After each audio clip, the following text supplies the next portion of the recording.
बिस्मिल्लाहिर्रहमानिर्रहीम। कल से हम लोगों ने ये जो सिलसिला स्टार्ट किया था कि मुस्लिम मुफक्किरीन तालीम को पढ़ाने का, उसी सिलसिले में कल हम लोगों ने एक बहुत अहम टॉपिक कवर किया इमाम गज़ाली का, और सेकंड पे आज हम करेंगे इंशाल्लाह इब्न खल्दून। इन टॉपिक्स के हवाले से जो एक चीज़ मैं क्लियर करना चाहती हूँ,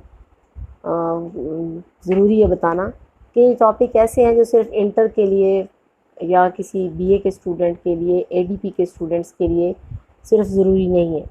ये ऐसे जनरल और साथ साथ इम्पॉर्टेंट टॉपिक हैं जो कि एम एजुकेशन के लिए, बी एड के स्टूडेंट्स के लिए, और वो हमारे स्टूडेंट्स जो तालीम से फ़ारुग होने के बाद एनटीएस वगैरह के टेस्ट देते हैं, या हेड टीचर के लिए, हेड मिस्ट्रेस के लिए, एईओ के लिए, या पंजाब आउटसोर्स कमीशन के लिए अप्लाई करते हैं। ये ऐसे टॉपिक्स में आते हैं, ये हमेशा ज़रूरी रहेंगे इन तमाम एग्ज़ाम्स के हवाले से। लिहाजा मेरी रिक्वेस्ट होगी कि अगर कोई इन क्लासेस के अलावा भी लोग हैं हमारे चैनल पे, जैसे कि एक दो लोगों ने बताया मुझे अपने कमेंट्स में, इसलिए मैं वजाहत भी कर रही हूँ, तो उन लोगों के लिए भी ये इक्वल ही मुफीद है।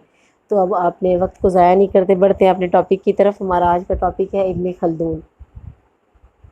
इब्न खल्दून का ड्यूरेशन जो है वो 1332 ईस्वी से लेकर 1406 है, और इनका असल नाम वलीउद्दीन अब्दुर्रहमान था। आपने तालीम का आगाज़ हिफ्ज़ कुरान से किया था, और इब्तदाई तालीम आपने अपने वालिद से हासिल की, और अपने इल्म व अदब में अपना एक नाम बनाया। इसके अलावा लुग़त, शेर व शायरी और फ़िक़्ह और हदीस में आप शुरू से ही दिलचस्पी लेते थे, और इब्तदाई तौर पर आप ट्यूनिस के अमीर के यहाँ दरबार में कातिब की हैसियत से काम करते रहे, और मुख्तलिफ़ औक़ात में वज़ारत के अहम ओहदों पर भी फ़ाइज़ रहे। इसके अलावा, जिसका ज़िक्र एक दफ़ा पहले भी हुआ था, जामिया अज़हर बहुत इंटरनेशनल लेवल का हमारा अदारा रहा कदीम दौर में, तो उसमें आप फ़िक़्ह का टॉपिक पढ़ाते रहे, और काज़ी और क़ज़ा भी रहे। काज़ी और क़ज़ा का होता है ऐसे ही है जैसे आज हम कहें कि चीफ़ जस्टिस पाकिस्तान हम कहते हैं जिसको, उस दौर में इनका ये इतना बड़ा ओहदा था। और फ़िक़्ह का जो टॉपिक होता है वैसे भी वो कोई आसान टॉपिक नहीं होता। इससे इब्न खल्दून की ज़हानत के लेवल का भी हम अंदाज़ा कर सकते हैं। लेकिन इब्न खल्दून जिस वजह से मशहूर हुए, उनकी वजह शोहरत क्या है, ये भी एक शॉर्ट क्वेश्चन आप साथ साथ बताती जा रही हूँ। तो उनकी वजह शोहरत जो है वो उनकी तसनीफ़ मुकदमा इब्न खल्दून है। यहाँ जो हमारे वो स्टूडेंट्स, वो मेरे मुखातबीन जो कि एनटीएस या हेड टेस्ट के टीचर्स के टेस्ट के लिए, पीसीएस के लिए देते हैं, अप्लाई करते हैं, तो ये एक बहुत बड़ी कन्फ्यूजन हमेशा रहती है कि उनकी किताब जो है इसकी वजह से मशहूर हुए, मुकदमा इब्न खल्दून। दरअसल मुकदमा इब्न खल्दून बुनियादी तौर पे ख़ुद कोई किताब नहीं है। उनकी किताब का जो है हर किताब की इब्तिदा में शायद आपको याद हो, बड़े कुछ चंद सफ़ात लिखे जाते हैं, बाज़ का ज़्यादा लिखे जाते हैं। इसमें इस किताब के बारे में कुछ खुलासा बयान किया जाता है कि अंदर हम चल के आगे क्या क्या टॉपिक्स डिस्कस कर रहे हैं। तो दरअसल ये आपकी किताब जो है अल-मुकदमा, आपकी किताब के साथ वो शुरू के लिखे हुए सफ़ात थे, वो इतने मशहूर हुए कि मुकदमा इब्न खल्दून के नाम से ही आपकी वजह शोहरत बन गई और आपकी पहचान बन गई। उन्हीं से आपके तालीमी तसव्वुरात को जो है वो अख़ज़ किया जाता है। और इस किताब के अंदर, इस मुकदमे के अंदर उन्होंने हिस्ट्री, फ़िलासफ़ी, सियासियात, मुआशियात, इमरानियात, बाबा इमरानियात भी इन्हें कहा जाता है, और अरबी जो है तहज़ीब व सक़ाफ़त पर बहस की थी। इसी मुकदमे के अंदर तालीम अल-मुतअल्लिम, तालीम और ताल्लुम इस मुकदमे का एक अहम मौज़ू थे। और तालीम और ताल्लुम के हवाले से, तालीम का मतलब है, ताल्लुम का मतलब आपको पहले मैं बता चुकी थी, नए लिसनर को दोबारा बताती हूँ। ताल्लुम का मतलब होता है सीखना। आपने इस के अंदर इतना माहिराना अंदाज़ में अपनी राय का इज़हार किया था कि वो एक बहुत तफ़सीली असल में टॉपिक है, लेकिन इख्तिसार के साथ यहाँ पे हम लोग इब्न खल्दून के तालीमी नज़रियात का जायज़ा लेंगे। सबसे इम्पोर्टेंट बात, सबसे खूबसूरत उनका नज़रिया, सबसे डिफरेंट और बिल्कुल एक न्यू चीज़ जो इब्न खल्दून ने पेश की थी, वो ये कि कहते हैं कि तालीम हासिल करना क्यों ज़रूरी है। कहते हैं इंसानी फ़ितरत का सीखने का तकाज़ा है, ये इंसान की सृष्ट में है, इंसान की जिबिल्लत में है, उसकी फ़ितरत में है। और तालीम को इंसान का फ़ितरी और तबीई तकाज़ा करार दे देना, ये सिर्फ़ और सिर्फ़ इब्न खल्दून का काम है।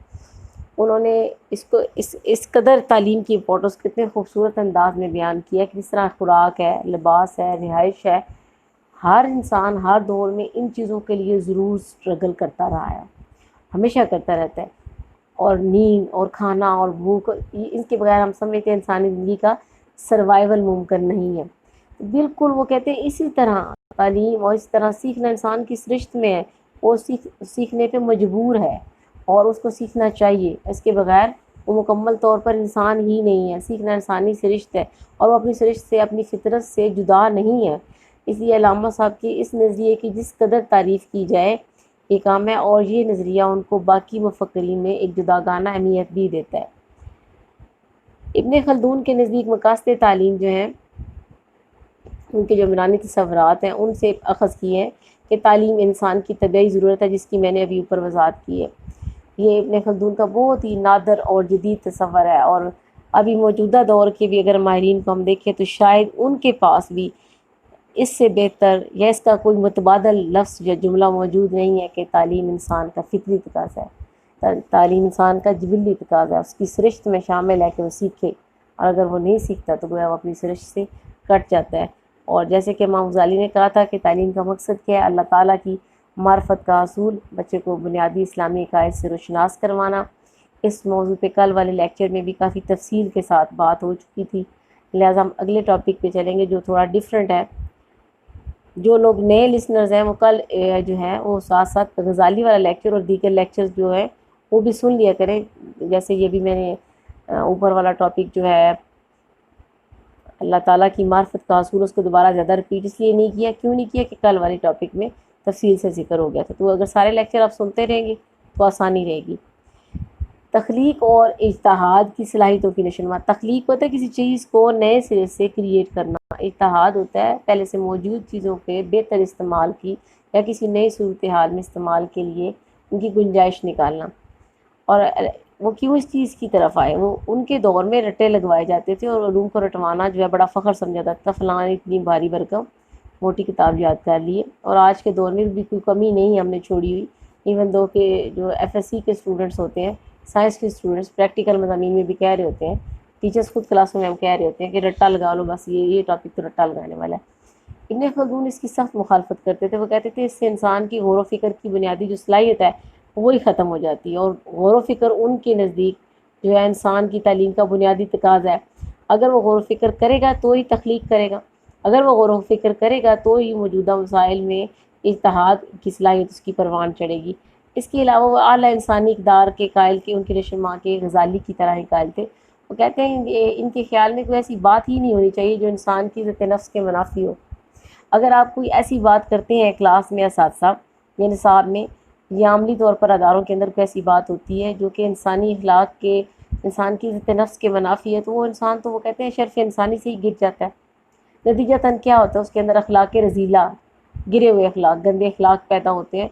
और वो इसीलिए वो कहते थे कि मैं सज़ा का भी इसलिए मुखालफ हूँ, या आपको सज़ा मिल रही होती है यहाँ आपके साथ वाले को सज़ा मिलती है, उसका असर एक बच्चे को क्लास में अगर पनिशमेंट मिल रही है ना, तो फिज़िकली शायद एक को मिल रही है, या हम औरल भी अगर डांट रहे हैं, लेकिन उससे मुतासर सारे हो रहे होते हैं, उसके असरात सब पे पड़ रहे होते हैं। और उनके ख्याल में ये कि सज़ा जो है वो बच्चों के अंदर अखलाक रज़ीला भी पैदा कर सकती है, और उससे बचने के लिए वो झूठ और मक्कारी का रास्ता और हीला साजी का रास्ता भी इख्तियार करते हैं, और उससे उनके अंदर खुद एतमादी ख़त्म हो जाती है, गैरत ख़त्म हो जाती है, शुजाअत ख़त्म हो जाती है, आला इक़दार जो है दब जाती हैं।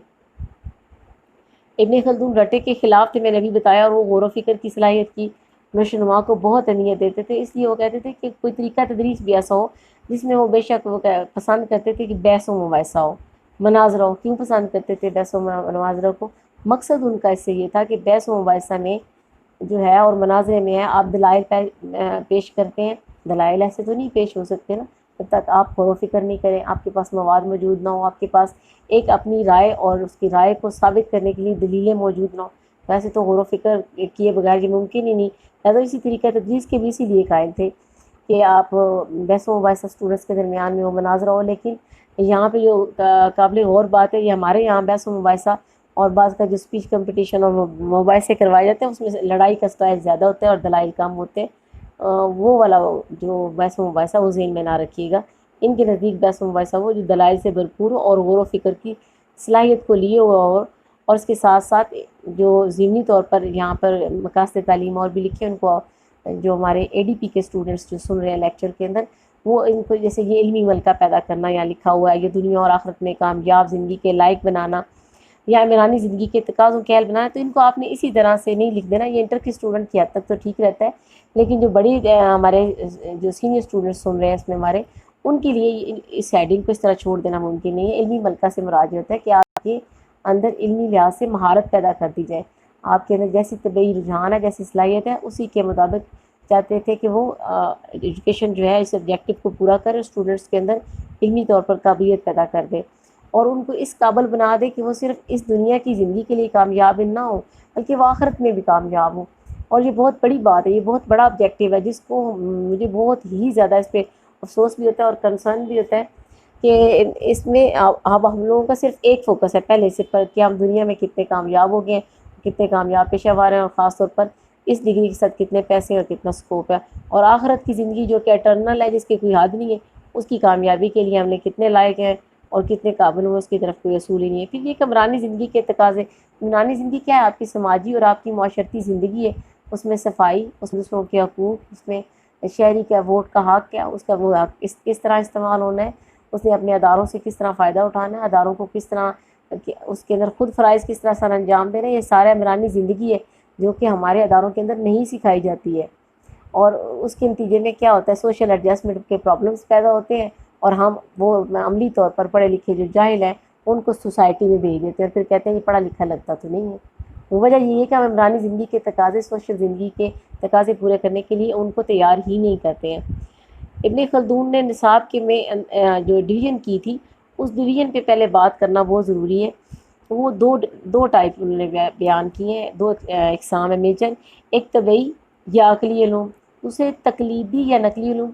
तो एडीपी के स्टूडेंट्स जो हैं, जो इंटर के स्टूडेंट्स हैं, काइंडली जब इस क्वेश्चन को आप लिखें, यहाँ पर आप रुकें और इसको पॉइंट बना लें, ऊपर हेडिंग लगाएं लिखते वक्त के दो इक़साम है, नंबर 1 तबई या अक़ली इल्म, नंबर 2 तकलीदी या नकली इल्म। अब मैं आपको बता देती हूँ कि तबई या अक़ली इल्म से मुराद वो इल्म होते हैं जिनमें इंसान गौर व फ़िक्र से काम लेता है, अपनी अक्ल से काम लेता है, मसलन फ़लसफ़ा, मसलन फ़ल्कियात, तिबियात, ठीक है। या आज के दौर में हम कह सकते हैं कि मेडिसन, इंजीनियरिंग, वकालत, आप अपनी सोच से, गौर व फ़िक्र से, अक्ल से इनमें तरक्की करते हैं, इनमें कमांड हासिल करते हैं। नकली इल्म से क्या मुराद है? नकली इल्म से मुराद यहाँ वो लफ्ज़ नहीं है नकल से मुराद, ये इस चीज़ की नकल है, नकल करना बुरी बात है, नकल क्यों कर रहे हैं? नकल से मुराद ये एज़ इट इज़, इसका सरचश्मा क्या है? कुरान पाक, यानी कुरान पाक जैसे भी है, जहाँ पे आप इसको पढ़ेंगे, समझेंगे, लिखेंगे, कोट करेंगे, तो उसको एज़ इट इज़ करेंगे, तो ये क्या हुआ? नकली इल्म। फिर इन्हीं जिसका सरचश्मा कुरान पाक है, इसी में से फिर आगे तफसीर और हदीस और फ़िक़्ह और लुग़त। तो ये दो बुनियादी कैटेगरीज़ हैं इनके यहाँ पे इल्म की, और ये भी बड़ी नफीस उन्होंने कैटेगरीज़ बनाई हैं, जैसे कि गज़ाली ने बनाई थी। इस तरह से इनकी भी जो कैटेगराइजेशन है बहुत ही ज़बरदस्त किस्म की है। इसके अलावा एक और इनका कॉन्सेप्ट बड़ा इंपॉर्टेंट है, और वो भी ज़हन में रखिएगा, वो भी अक्सर MCQs के अंदर भी आ जाता है, हमारे पेपर्स के अंदर, पब्लिक सर्विस कमीशन के अंदर, कि इब्न खल्दून के नज़दीक जो है ज़रिया तालीम क्या होना चाहिए था। तो वो कहते हैं कि ज़रिया तालीम प्राइमरी सतह पर सिर्फ़ और सिर्फ मादरी ज़बान है। अगर किसी और ज़बान में बच्चे को पढ़ाया, समझो आधी तालीम दी और आधी दी नहीं, तो फिर क्या हुआ? पंजाब के बच्चे किस में पढ़ेंगे? पंजाबी में बुनियादी तौर पर पढ़ें प्राइमरी तक। जबकि हमारे यहाँ पे क्या है, आप सबको पता है, यहाँ तो जो हमारा प्ले ग्रुप है उसमें इंग्लिश बोलने पे ज़ोर दिया जाता है, और जब बच्चा घर आकर उल्टी सीधे इशारे करके वो पोएम सुना रहा होता है, तो हम जैसे पढ़े लिखे पेरेंट्स भी उसके ऊपर खुश हो रहे होते हैं। और इब्न खल्दून जो हैं, उन्होंने आज से कितने साल पहले ये कह दिया था कि अगर आपने बच्चों को पढ़ाना है, हकीकतन उनके ज़हन खोलने हैं, उनकी फ़िक्र को खोलना है, तो उन्हें प्राइमरी सतह तक अपने लोकल लैंग्वेजेस में पढ़ाएं। सिंध के बच्चे सिंधी में पढ़ रहे हैं, पंजाब के बच्चे पंजाबी में पढ़ रहे हैं, फिर उसके बाद उन्हें मैथ वगैरह सिखाएं, और फिर उसके बाद कोई ज़ुबान और सिखानी है तो सिखाएं। बाई लैंग्वेजिज्म, यानी एक वक्त में एक से ज़्यादा ज़ुबानें सीखने से तालीम हासिल नहीं होती, बल्कि बच्चों की कॉग्निटिव डेवलपमेंट, ज़हनी नशोनुमा के ऊपर मनफी असरात आना शुरू हो जाते हैं। और इब्न खल्दून इसके शदीद खिलाफ थे। आज जदीद रिसर्च में जब यूरोपियन मुफक्रीन हमें ये कह रहे होते हैं, तो फिर हम कहते हैं वाह वाह वाह, जबकि अगर हम गौर से पढ़ें तो इब्न खल्दून ने कितने साल पहले ये बात कह दी थी। इब्न खल्दून तरीक़ा तदरीस में ये कहते थे कि तलबा की सहूलत को पेश नज़र रखें, उनके लिए तालीम को मुश्किल ना बनाएं, तालीम को एक इतना खुशगवार अमल बना दें, ऐसे नफ्सियाती तरीके इस्तेमाल करें कि बच्चों के लिए आसानी पैदा हो, मालूम चीज़ों से नामालूम की तरफ ले जाएं, आसान से मुश्किल की तरफ ले जाएं। जब बच्चे अच्छी तरह समझ जाएं, फिर आप नेक्स्ट टॉपिक पे जाएं। और तदरीज का असूल, जैसे गज़ाली कहते थे कि स्टेप बाय स्टेप, थोड़ा थोड़ा, रफ्ता रफ्ता, आहिस्ता आहिस्ता जो है उसको समझाया जाए, एकदम से बच्चों के ऊपर सारा बोझ ना ला दिया जाए। और फ़न की बारीकियाँ जो हैं मुकम्मल तौर पर ज़हन नशीन करवाएं, मगर कभी भी बच्चों की ज़हनी सतह से ऊंची सतह पर जाकर बात ना करें और उनको दबाव में ना लाएं। इल्म को रफ्ता रफ्ता थोड़ा थोड़ा करें, ज़हन नशीन करें, लेकिन उनकी ज़ात का हिस्सा बना दें। और इब्ने खल्दून के नज़दीक बेस्ट टीचिंग वे जो था वो बहस व मुनाज़रा का तरीका था, क्योंकि वो समझते थे कि इससे बच्चों के अंदर सोच और समझ और सूझबूझ और गौर व फिक्र की सलाहियत पैदा होती है। इस पर मैं ऊपर बात कर चुकी हूँ। हसूल इल्म के लिए सफ़र की अहमियत के बहुत कायल थे, और उसकी एक वजह तो बड़ी जेन्युइन थी कि उस दौर में अदारे इतने ज़्यादा नहीं थे। अदारों के दरमियान में इलाकों का फ़ासला था, मुल्कों का फ़ासला हायल हो जाता था। वो कहते थे इस तकलीफ़ को बर्दाश्त करें, इस सोबत को उठाएं। अगर आपको कहीं कोई जाना पड़ता है तो आप सफ़र करें, इस तकलीफ़ को उठाएं और तालीम हासिल करें। जैसे कि आपको पता भी है कि बाज़ हमारे मुहद्दिसीन जो थे वो एक एक हदीस के लिए कई कई मीलों के कई इलाकों तक महीनों सफ़र करके पहुँचते थे। तो इस चीज़ को इब्ने खल्दून जो है वो बहुत ही पसंद करते थे। लेकिन अगर आज के दौर में हम देखा जाए तो हम ये कहें कि बलवाल में डिग्री कॉलेज मौजूद है, तो नहीं, मैंने खल्दून के कहने पर अमल करना और मैंने सरगोदा में ज़रूर जाना है, तो इससे मुराद वो नहीं होगा। उससे मुराद ये होगा कि आज भी अगर आपको तालीम के असूल में कोई दिक्कत सामने आती है, कोई मुश्किल सामने आती है, तो आप उसको बर्दाश्त करें, फ़ोकस तालीम को करें, फ़ोकस अपनी सरिश्त पे करें जिसके अंदर सीखना शामिल है। ना क्या इससे ये मुराद है कि लाजमी मैं बलवाल में रहती हूँ, मैं सरगोदा जाना है, सरगोदा वाला कहीं नहीं, मैं तो खल्दून का कहना मान रहा हूँ, मैंने फ़र्क तो लेक्चर में बता रही थी उसके लिए सफ़र करना चाहिए, तो मैं लाहौर चला जाता हूँ। इब्ने खल्दून जो है उनका जो नज़रिया सज़ा है, इस पर भी सवाल बहुत ज़्यादा आता है। प्रोफेसर कमीशन के अंदर भी आता है, और बाकायदा एक डिस्कशन का क्वेश्चन ADP लेवल पर आएगा कि क्या इब्ने खल्दून और इमाम गज़ाली सज़ा के ख़िलाफ़ थे, अगर थे तो साबित करें, और अगर नहीं थे तो भी दलाइल दें। तो इब्ने खल्दून और गज़ाली दोनों ही बुनियादी तौर पर सज़ा के ख़िलाफ़ है। और खल्दून तो जो है ऊपर मैं अभी बता चुकी हूँ, कहते हैं कि इंसान को उसकी इंसानियत के शर्फ से ही गिरा देती है, और इसलिए वो सज़ा के बिल्कुल ख़िलाफ़ थे। उस्ताद और शागिर्द के तल्लुकात पर उन्होंने पूरा एक चैप्टर लिखा है। वो कहते हैं कि उस्ताद और शागिर्द के तल्लुकात जो है वो बहुत ही मुस्बत होने चाहिए, बहुत क्लोज टू होने चाहिए। फ्रीडम ऑफ एक्सप्रेशन बच्चों को पूरा पूरा मिलना चाहिए, और बच्चों को हक होना चाहिए कि वो खुलकर बात कर सकें, बच्चों के ऊपर बिल्कुल जबर और तशद्दुद ना करें, उनकी बैलेंस और मतवाज़न नशोनुमा पर जो है फ़ोकस करें। और जो जब हम इब्ने खल्दून के ये नज़रियात पढ़ते हैं ना, तदरीस के तरीके, बहस व मुनाज़रा की हौसला अफ़ज़ाई, रटाने के ख़िलाफ़, मदर लैंग्वेज में पढ़ने की तरफ कहना, बाइलिंगुअलिज़्म से हटाना, तालीम को फ़ितरी तकाज़ा करार देना, तो आप यकीन करें कि ये ऐसे तसव्वुरात हैं जो आज के जदीद तरीन मुफ़क्किरीन के यहाँ पर भी हमें नहीं मिलते। वो भी मांगे हुए ख़यालात हैं, तो इन्हीं मुफ़क्किरीन से उन्होंने लेकर उधार नज़रियात को इकट्ठा करके अपने नामों पर बेच रहे हैं और पेश कर रहे हैं। तो उम्मीद है कि आज का टॉपिक आपको समझ आ गया होगा। बुनियादी चीज़ जो है कि इसमें से आपने ये ज़हन में रखना है कि तबई तकाज़ा करार दिया था। और जो स्टूडेंट्स जो हैं लेट हमारे चैनल को ज्वाइन कर रहे हैं, उनसे मेरी रिक्वेस्ट है कि आप अपनी तमाम लेसन्स को, तमाम वीडियोस को जो है वो सुने, और इसके अलावा बाकी फ्रेंड्स के साथ लिंक को शेयर करें, सब्सक्राइब भी करें। घर पे रहें, स्टे होम, स्टे सेफ। अल्लाह हाफ़िज़।